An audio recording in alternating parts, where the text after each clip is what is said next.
আমাদের প্রিয় নবী তখনও পৃথিবীতে ভূমিষ্ঠ হয়নি। সময়টা ছিল তখনকার আরব সমাজ যখন অন্ধকারে ডুবেছিল। সেই সময়টাকে বলা হতো আইয়ামে জাহিলিয়াত যুগ, অর্থাৎ অন্ধকার যুগ। আরব সমাজে তখন আইন কানুন নীতি নৈতিকতার কোনো বালাই ছিল না। বেহায়াপনা, নোংরামি আর অশ্লীলতায় সমগ্র সমাজ যেন ডুবেছিল। সেই সময় নারীদের কোনো অধিকার ছিল না। নারীদের উপর চলতো নানান অত্যাচার ও নির্যাতন। এমনকি অনেক সময় কন্যা সন্তানদের জীবিত কবর দেওয়া হতো। এতে মানুষের মনে বিন্দুমাত্র মায়া, মমতা, ভালোবাসা ছিল না। নারীদেরকে সেই সময় ভোগের পণ্য মনে করা হতো। এমনকি বাজারে নারী পুরুষের দাসদাসী হিসাবে বেচাকেনা করার রীতি ছিল। সেই সময় বিভিন্ন প্রান্ত থেকে মুসলিমরা মক্কায় কাবা তোয়াফ করার জন্য আসলেও কাবাঘরের ভিতরে ছিল ৩৬০টি মূর্তি। কারণ মক্কায় তখন মুসলিমদের পাশাপাশি খ্রিস্টান, ইহুদি সহ বিভিন্ন গোত্রের মানুষ ব্যবসার জন্য স্থায়ী বা অস্থায়ীভাবে বসবাস করত, যাদের মধ্যে কাফের ও মুশরিকদের সংখ্যা অনেক বেশি হওয়ায় তাদের দাপট ছিল অনেক বেশি। এরপর সময় এসেছিল ৫৭০ খ্রিস্টাব্দে। তখন মক্কার নেতা ছিলেন নবীজির দাদা এবং কুরাইশ বংশের প্রধান আব্দুল মুত্তালিব, যিনি কাবাঘরের রক্ষণাবেক্ষণের দায়িত্বে ছিলেন। আর নবীজি তখন মা আমিনার গর্ভে। এর মধ্যে হঠাৎ একদিন আরবে বিশাল হস্তি বাহিনীকে দেখা যায়, যারা ক্রমশ মক্কার দিকে এগিয়ে আসছে এবং মানুষজন তাদের ভয়ে বাড়িঘর ছেড়ে পালাচ্ছে। কারণ সেই হস্তি বাহিনীকে প্রতিহত করার মতো শক্তি তাদের ছিল না। এমনকি ততক্ষণে সেই হস্তি বাহিনী মক্কার অনেকেরই ধরে নির্যাতন করতে শুরু করেছে এবং নবীজির দাদা আব্দুল মুত্তালিবের ২০০ উট সহ মক্কাবাসীর সমস্ত উট কেড়ে নিয়েছে, যাতে তারা তাদের সাথে লড়াই করতে না পারে। ঠিক তখনই দেখা যায় নবীজির চাচা আবু তালেব এসে আব্দুল মুত্তালিবকে মক্কার পরিস্থিতি সম্পর্কে জানায় এবং বলে, বাবা, আমরা ওই হস্তি বাহিনীর সাথে বিবাদ করে পারবো না, বরং আমরা আত্মসমর্পণ করি। আব্দুল মুত্তালিব তখন তার ছেলে আবু তালেবকে নিয়ে রওনা হয় হস্তি বাহিনীর প্রধানের সাথে দেখা করতে।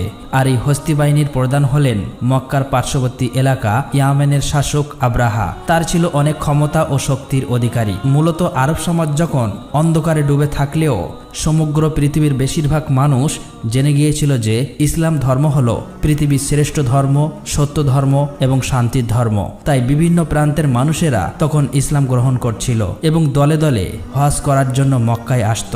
ইসলাম ধর্ম এবং কাবার এতটা গ্রহণযোগ্যতা দেখে আব্রাহা তার ক্ষমতার দাপটে ইয়ামেনের রাজধানী সানাতে হুবাহু কাবার মতো একটি গির্জা তৈরি করে। কারণ আব্রাহা চেয়েছিল মানুষ খ্রিস্টান ধর্ম গ্রহণ করুক এবং তার তৈরি গির্জাতে বেশি বেশি আসুক। কিন্তু আব্রাহা যখন দেখে যে তার চাওয়া কোনোভাবেই পূরণ হচ্ছিল না, আব্রাহা তখন রাগে ক্রোধে ফেটে পড়ে। আর সেই কারণেই আব্রাহা একদিন সিদ্ধান্ত নেয় যে কাবা ঘরকে সে ভেঙে দেবে। তারপর আব্রাহা তার ৬০,০০০ সৈন্য নিয়ে এবং ১৩টি হাতি নিয়ে মক্কার দিকে আসতে থাকে। এর মধ্যে আব্দুল মুত্তালিব সেখানে পৌঁছে যায় এবং আব্রাহাকে বলে, আমি আপনাকে সতর্ক করছি, আপনি যে ঘরটাকে ধ্বংস করতে চাইছেন সেটা আল্লাহর ঘর, তাই এমন বিপজ্জনক কাজ থেকে দূরে থাকুন। কিন্তু আব্রাহা তার কোনো কথাই শুনতে চাইছিল না। আব্দুল মুত্তালিব তখন তাকে বলে যে, আপনি আমার উট ফেরত দিন।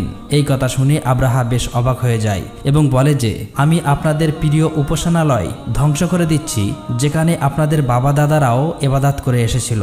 ফলে আপনাদের মান সম্মান এবং প্রতিপ্রতি সবকিছুই ধুলাই মিশে যাবে। অথচ এই বিষয়ে কোনো চিন্তা না করে আপনি কিনা এসেছেন আপনার উট ফিরিয়ে নিতে। আব্দুল মুত্তালিব তখন বলে, আমি আমার উটের মালিক, তাই আমার উট আমি নিজেই ফেরত নিতে এসেছি। কিন্তু এই মক্কা এবং কাবাঘরের মালিক হলেন আল্লাহ। অবশ্যই আমি নিশ্চিত এই কাবাঘরকে আল্লাহ নিজেই রক্ষা করবেন। উত্তরে আব্রাহা তখন বলে, আজকে আমি এটাও দেখতে চাই কিভাবে তোমার আল্লাহ কাবাঘরকে আমার হাত থেকে রক্ষা করে। এরপরে আব্রাহা আব্দুল মুত্তালিবকে তার উটগুলো ফেরত দেয় এবং আব্দুল মুত্তালিব তার বাড়িতে ফিরে আসে। পরের দিন সকালে আব্রাহা তার হাতি বাহিনীকে নিয়ে মক্কায় প্রবেশ করতে যাচ্ছিল। কিন্তু হাতিগুলো যখন কাবাঘরের সীমানার মধ্যে চলে আসে, তখন তারা আর সামনের দিকে এগোতে চাইছিল না। তাদের পাগুলো যেন পাথর হয়ে গিয়েছে এবং কিসে যেন আটকে পড়েছে। আব্রাহা এবং তার সৈন্যরা তখন একটু চালাকি করে জোর করে তারা হাতিগুলোর মুখ অন্যদিকে ঘুরিয়ে দেয় এবং হাতিগুলোকে তারা ভালো ভালো খাবার খেতে দেয় আর সেই সমস্ত খাবারগুলো ছড়িয়ে দেয় ঠিক কাবা ঘরের সামনে। হাতিগুলো তখন সেই খাবারের লোভে আবারও কাবা ঘরের দিকে এগিয়ে যেতে থাকে। এদিকে আব্দুল মোত্তালেব অনেক চিন্তিত হয়ে পড়ে। ভারাক্রান্ত মন নিয়ে আব্দুল মোত্তালেব কাবা ঘরের সামনে চলে আসে। কাবা ঘরের দরজায় একটি শিকল ছিল। আব্দুল মোত্তালেব সেই শিকলটিকে শক্ত করে চেপে ধরে আর কাবা ঘরের দরজার উপর মাথা রাখে। এরপর মহান আল্লাহ তাআলার কাছে দোয়া করে বলে, হে আল্লাহ, এই ঘর তোমার আর এই ঘরকে রক্ষা করার দায়িত্ব তোমার। আমরা তো শুধুমাত্র তোমার গোলাম, তোমারই বান্দা। আমাদের পক্ষে আর কিছুই করার সম্ভব হচ্ছে না। এখন এই ঘরকে তুমি রক্ষা করো। কথাগুলো বলতে বলতে তার চোখ দিয়ে অশ্রু গড়িয়ে পড়ছিল। কিন্তু ঠিক তখনই আকাশ থেকে আব্দুল মোত্তালেব একটা আওয়াজ শুনতে পায়। তাই সে ধীরে ধীরে সামনের দিকে এগিয়ে আসে। ঠিক তখনই তিনি দেখতে পায় আকাশ থেকে শত শত আবাবিল পাখি ধেয়ে আসছে মক্কার দিকে। আব্দুল মোত্তালেব এক দৃষ্টিতে পাখিগুলোর দিকে তাকিয়েছিল আর মনে মনে ভাবছিল, এটাই হয়তো আল্লাহর কাছ থেকে প্রেরিত রহমত, যেটা আজ কাবা ঘরকে রক্ষা করবে। তা না হলে এত আবাবিল পাখি কেন এখানে আসছে? আবার প্রতিটি পাখির কাছে 3টি করে পাথর ছিল। একটি পাথর ছিল তাদের মুখে আর বাকি 2টি পাথর ছিল তাদের পায়ে। মোত্তালিব দেখতে পায় সমস্ত আবাবিল পাখি কাবা শরীফ ঘিরে ফেলেছে, এমনকি তারা সেখানে কাবা শরীফ তওয়াফ করছে। তখন তিনি বুঝে যায় যে পৃথিবীর কোনো শক্তি আজ কাবা শরীফকে ধ্বংস করতে পারবে না। এরপর সমস্ত আবাবিল পাখি ছুটে চলে যায় আব্রাহার হস্তি বাহিনী এবং সৈন্যর দিকে। আব্রাহার সৈন্য বাহিনীরা আবাবিল পাখিগুলি দেখে অনেক ভয় পেয়ে যায়। তারা তখন সেখান থেকে পালিয়ে যাবার চেষ্টা করে, কিন্তু ততক্ষণে সমস্ত আবাবিল পাখি তাদের সঙ্গে থাকা পাথরগুলো আব্রাহার হস্তি বাহিনী এবং সৈন্যদের উপর পাথরগুলো বৃষ্টির মতো ফেলতে থাকে। ফলে দেখা যায় প্রতিটি পাথর সৈন্যদের শরীর ভেদ করে ঢুকে যাচ্ছে। এতে মুহূর্তের মধ্যে সকল সৈন্যরা মারা যায়, এমনকি আব্রাহা এখানেই মারা গিয়েছিল। আল্লাহ তাআলা এই কাফেরদেরকে ধ্বংস করে দেয়। মহান আল্লাহ রাব্বুল আলামিনের কুদরতের মাধ্যমে এই ছোট ছোট পাথর দিয়ে ধ্বংস হয়েছিল 60,000 সৈন্য এবং 13টি হাতি। এমনকি এই ঘটনার বর্ণনা দেওয়া হয়েছে পবিত্র কোরআনে সূরা আল ফিলে, যেখানে বলা হয়েছে, তুমি কি দেখোনি তোমার প্রতিপালক কাবাঘর ধ্বংস করতে আসা হস্তি বাহিনীর সাথে কিরূপ আচরণ করেছিল? তিনি কি তাদের চক্রান্ত নাশাত করে দেননি? তিনি তাদের বিরুদ্ধে পাঠিয়েছিলেন ঝাঁকে ঝাঁকে আবাবিল পাখি। তারা ওই হস্তি বাহিনীর উপর ছোট্ট ছোট্ট পাথর নিক্ষেপ করেছিল। অতঃপর ওই হস্তি বাহিনী পরিণত হয়েছিল ভক্ষিত ভূষির ন্যায়। আর এভাবেই ওই দিন কাবাঘর রক্ষা করেছিল মহান আল্লাহ তাআলা। এই ঘটনার পর প্রায় 2 মাস কেটে যায়। এরপর আমরা একটি রাতের ঘটনা দেখতে পাই। মক্কাবাসীরা সেদিন নিজ নিজ কাজে ব্যস্ত ছিল। নবীজির দাদা আব্দুল মোত্তালিব সেদিন রাত্রে কাবা শরীফের ছাদের উপর দাঁড়িয়েছিল। হঠাৎ করে সেদিন আকাশে তিনি প্রজ্বলিত আলো দেখতে পায়, যেটা আরব থেকে পূর্ব অঞ্চল সহ সমগ্র বিশ্ব ছড়িয়ে পড়ে। আলোটিকে দেখে আব্দুল মোত্তালিব অনেক অবাক হয়ে যায়। এরপর তিনি দৌড়ে নিচে চলে আসে। এখানে তিনি দেখেন যে কাবা শরীফের ভিতরে বিভিন্ন পূজারীদের রাখা 360টি যে মূর্তি ছিল সেগুলি সব আপনা আপনি ভেঙে পড়ছে। এরপর তিনি কাবাঘর থেকে বাইরে এসে দেখে যে কুফা এবং সিরিয়ার মধ্যবর্তী স্থানে পানি প্রবাহ শুরু হয়েছে, অথচ বহু বছর ধরে এখানে কেউ পানি দেখেননি। ঠিক তখনই আব্দুল মোত্তালিব তার ঘরের দিকে চোখ পড়ে। তিনি তখন দেখতে পায় আজকে তার ঘরের মধ্যে থেকে অদ্ভুত এক ধরনের নূরের আলো বের হচ্ছে, যেটা এর আগে তিনি কখনোই কোনোদিন দেখেননি। আব্দুল মোত্তালিব তখন ধীরে ধীরে তার ঘরের দিকে এগিয়ে যেতে থাকে, কিন্তু যখন তিনি তার ঘরের দরজার কাছে পৌঁছায় তখন তিনি দেখেন যে মা আমিনার কোলজুড়ে একটি ফুটফুটে শিশুর জন্ম হয়েছে, যার শরীর থেকে অসম্ভব পরিমাণের নূরের আলো বের হচ্ছে। এটা দেখে আব্দুল মোত্তালিবের চোখ দিয়ে পানি চলে আসে, কারণ সেই সময়ে আরবের অন্ধকার সমাজে প্রদীপের আলো হয়ে আসেন প্রিয় নবী হযরত মুহাম্মদ সাল্লাল্লাহু আলাইহি ওয়াসাল্লাম। পরের দিন আব্দুল মোত্তালিব তার নাতির আকিকার জন্য উট জবাই করে গরিব দুঃখী মানুষদেরকে খাওয়ায়। সেখানে তাকে সাহায্য করছিল তার ছেলে আবু তালেব। তখন সেখানে আবু তালেবের বড় ভাই অর্থাৎ নবীজির চাচা আবু লাহাব আসেন, তবে গরিবদের সাথে একসাথে বসে খেতে হবে বলে বাড়ির দরজা থেকে চলে যান। আসলে আসলেই আবুল আহাব অনেক অহংকারী লোক ছিলেন। অন্যদিকে মা আমিনার বুকে দুধ ছিল না, তাই শিশু নবী মুহাম্মদ সাল্লাল্লাহু আলাইহি ওয়াসাল্লামকে দুধ খাওয়ানোর জন্য একজন মহিলাকে ডাকা হয়। সে ছিল আবুল আহাবের স্ত্রীর দাসী। তাই আবুল আহাব ঘরে ফেরার পর তার স্ত্রী তার সাথে অনেক রাগারাগি করে, কেন তার দাসীকে এই কাজের জন্য নেওয়া হলো। আসলেই আবুল আহাবের স্ত্রীও অহংকারী ছিল। অন্যদিকে দেখা যায় ইহুদিরা একসাথে বসে কথা বলছিল। তারা বুঝতে পেরেছে কোনো এক বিশেষ শিশুর জন্ম হয়েছে, কারণ এই ব্যাপারেও তাদের ধর্মগ্রন্থে স্পষ্টভাবে উল্লেখ ছিল। ফলে যেদিন রাতে প্রিয় নবীর জন্ম হয়, সেই দিন রাতের আকাশে সেই নূরের আলো দেখেই খ্রিস্টান এবং ইহুদি ধর্মের গুরুরা বুঝে গিয়েছিল এবার সে শিশু পৃথিবীতে আগমন করেছে। তবে ইহুদিরা বেশি চিন্তিত ছিল, কারণ তারা জানতে পেরেছিল যে কোনো ইহুদির ঘরে এমন শিশুর জন্ম হয়নি, তাহলে সেই শিশুটিকে কে হতে পারে। আর এই জন্যই তারা সেখানকার অনেক বাচ্চাকে কিনতে চায়, যেন সেই শিশুটি তাদের দলে আসে। এমনকি টাকার বিনিময়ে অনেক ভণ্ড মহিলার দায়িত্ব দেয় শরীরে কোনো বিশেষ দাগের মাধ্যমে শিশু নবীজিকে খুঁজে বার করার জন্য। একদিন দেখা যায় বাচ্চাদের নাম রাখার উৎসব চলছে। সেখানে বিভিন্ন বাচ্চাদের নাম ঘোষণা করা হচ্ছে আর সবাই মিলে আনন্দ করছে। এর মধ্যে সেখানে আব্দুল মোত্তালেব আসেন শিশু নবীজিকে কোলে নিয়ে তার নাম রাখার জন্য।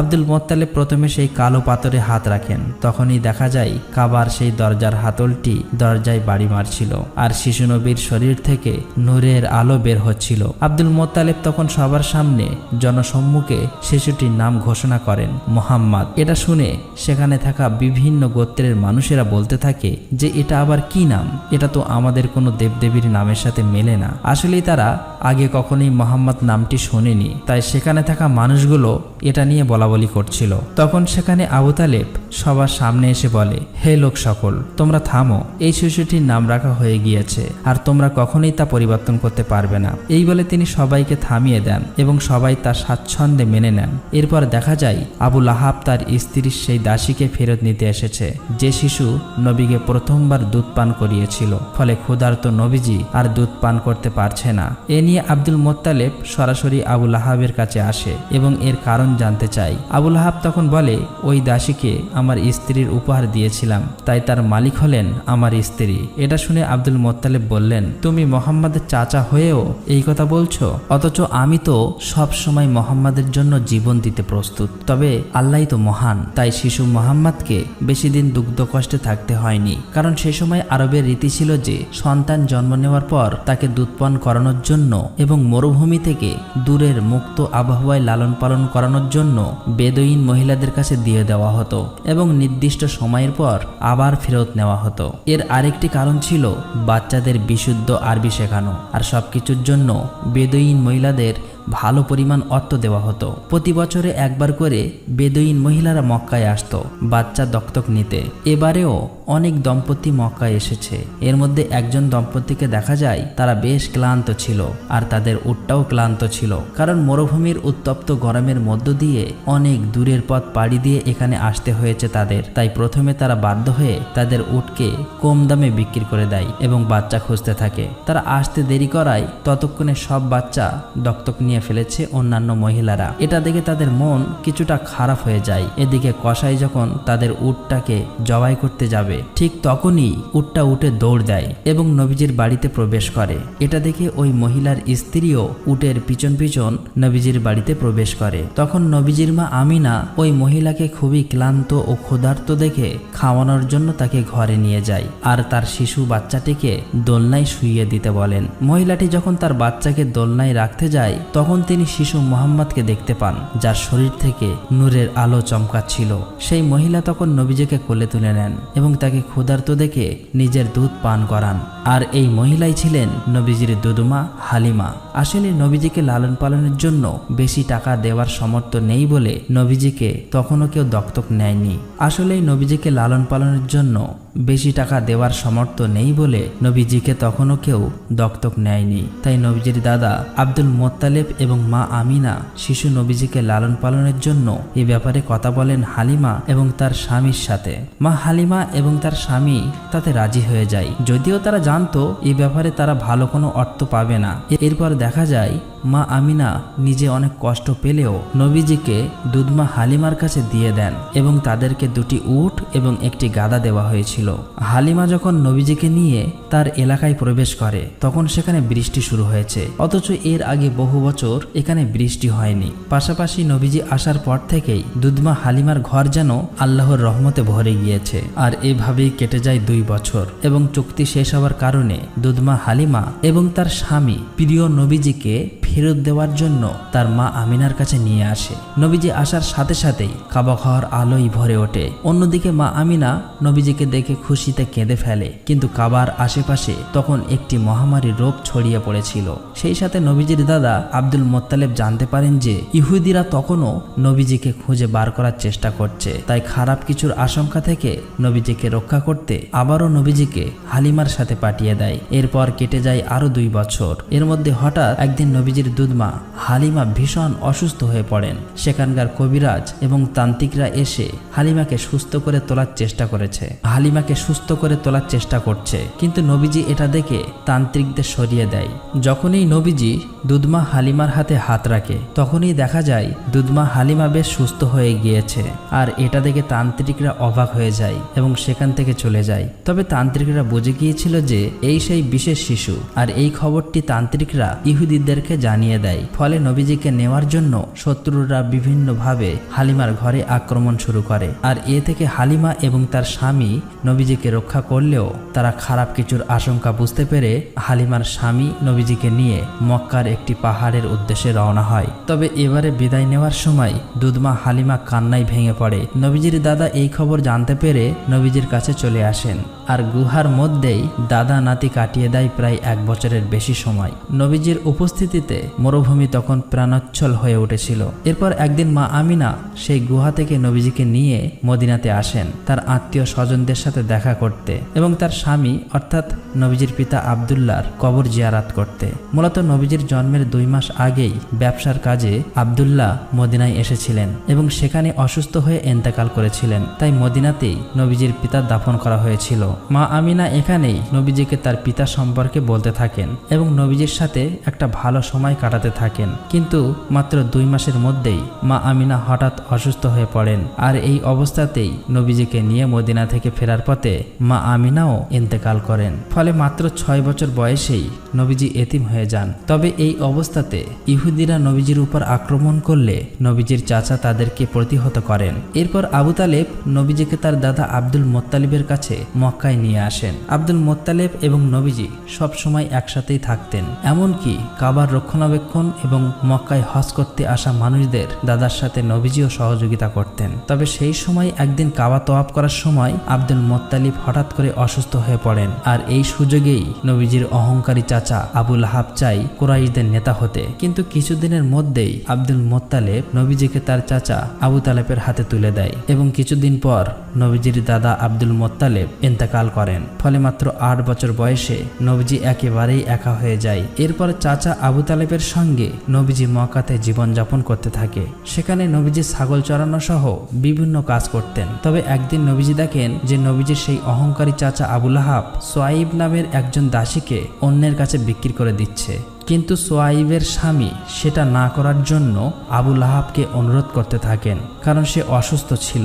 উত্তরে আবু লাহাব বলেন, আমার পাওনা অর্থ ফেরত দিয়ে দিলে আমি তাকে আর বিক্রি করব না। তখন পাশে দাঁড়িয়ে থাকা নবীজি চাচা আবু লাহাবকে বললেন, সোয়াইবকে আপনি ছেড়ে দিন, আর আমি নিজেই আপনার অর্থ ফেরত দেব। নবীজির এই মহানুভবের কারণে সোয়াইব সেদিন ছাড়া পেয়ে যায়। মূলত সোয়াইব ছিলেন সেই মহিলা যিনি নবীজিকে সর্বপ্রথম দুধ পান করিয়েছিলেন। এরপর আরেকদিন নবীজি দেখেন যে একজন লোক তার কন্যা সন্তানকে জীবন্ত কবর দিতে যাচ্ছে। আর সেই সময় লোকটির স্ত্রী তার স্বামীর পায়ে ধরে কান্না করে এটি না করার জন্য অনুরোধ করছে। নবীজি তখন শিশু বাচ্চাটিকে কোলে নিয়ে লোকটির কাছে আসে এবং লোকটিকে বোঝান যে কন্যা সন্তান হলো পিতামাতার জন্য রহমত স্বরূপ। নবীজির কথা শুনে লোকটির মন মায়া মমতায় ভরে ওঠে এবং তার কন্যা সন্তানকে নিজেই কোলে নিয়ে নেয়। এভাবেই দেখতে দেখতে নবীজির বয়স হয়ে যায় 12 বছর। এদিকে তার চাচা আবু তালেব যেহেতু ব্যবসায়ী ছিলেন, তাই আরবের নিয়ম অনুযায়ী প্রতি বছরেই একবার সিরিয়া সফরে যেতেন। তখন নবীজিও বায়না ধরলেন তার চাচার সাথে এবারও সিরিয়া সফরে যাবেন। যাত্রা শুরু করার পর প্রতিমধ্যেই বসরা নামের একটি জায়গায় তারা তাঁবু ফেলেন। আর সেই শহরেই একটি গির্জায় ইহুদিদের একজন ধর্মগুরু ছিলেন, যিনি নবীজি এবং তার চাচা আবু তালেব সহ কাফেলার সমস্ত লোকের একটি দাওয়াত খাওয়ায়। এই সময় বালক মোহাম্মদকে দেখে বুঝতে পারেন যে তিনি হলেন শেষ এবং সর্বশ্রেষ্ঠ নবী। এটা যেমনি তাদের ধর্মগ্রন্থে লেখা ছিল, তেমনি তার অন্তর্দৃষ্টি থেকে দেখতে পেয়েছিলেন। এরপর তিনি আবু তালেবকে বলেন যে মোহাম্মদ এখন তোমার আশ্রয়ে আছে, তাই তোমার আরো বেশি সতর্ক হওয়া উচিত। এবং এটাও বলেন যে মোহাম্মদকে নিয়ে তোমার সিরিয়া যাওয়া উচিত হবে না, কারণ সেখানকার ইহুদিরা তাকে ক্ষতি করতে পারে। তাই আবু তালেব তার সিরিয়া যাওয়ার সিদ্ধান্ত বদলে আবারও মক্কার দিকে ফিরে আসতে শুরু করে। তবে প্রতিমধ্যেই তারা সেই ইহুদিকে আহত অবস্থায় দেখতে পায়, যে কিনা বারবার মুহাম্মদ সাল্লাল্লাহু আলাইহি সাল্লামকে ক্ষতি করতে চেয়েছিল। নবীজি তখন তার ঘোড়া থেকে নেমে সেই ইহুদির মুখে পানি তুলে দেয় আর তাকে সমুদ্রের একটি জায়গায় নিয়ে আসেন। সেখানে নবীজি দেখতে পান যে একটি মূর্তির সাথে শিকল দিয়ে একটি মহিলাও দুটি বাচ্চাকে বেঁধে রাখা হয়েছে কুরবানি দেওয়ার জন্য। আর অন্যদিকে সেখানকার জেলে সম্প্রদায়রা পূজা করছে যেন তাদের দেবতা এই কুরবানি কবুল করে এবং জেলেদেরকে প্রচুর ধনসম্পদ দান করেন। কিন্তু প্রিয় নবী হযরত মুহাম্মদ সাল্লাল্লাহু আলাইহি সাল্লাম সেটা দেখে সেই মহিলা ও বাচ্চাদের শেকল খুলে দিতে লাগলে সেখানকার জেলেরা নবীজিকে থামাতে যায়। আর ঠিক তখনই সমুদ্রের ঢেউ এমন ভাবে ওঠে যে সেই মূর্তি ভেঙে পড়ে এবং সেখানকার পূজারীরা ঘরের ভিতরে চলে যায়। কিছুক্ষণ পরে সেই ঢেউ থামার পর দেখা যায় প্রচুর মাছ সমুদ্রের ধারে এসে জমা হয়েছে।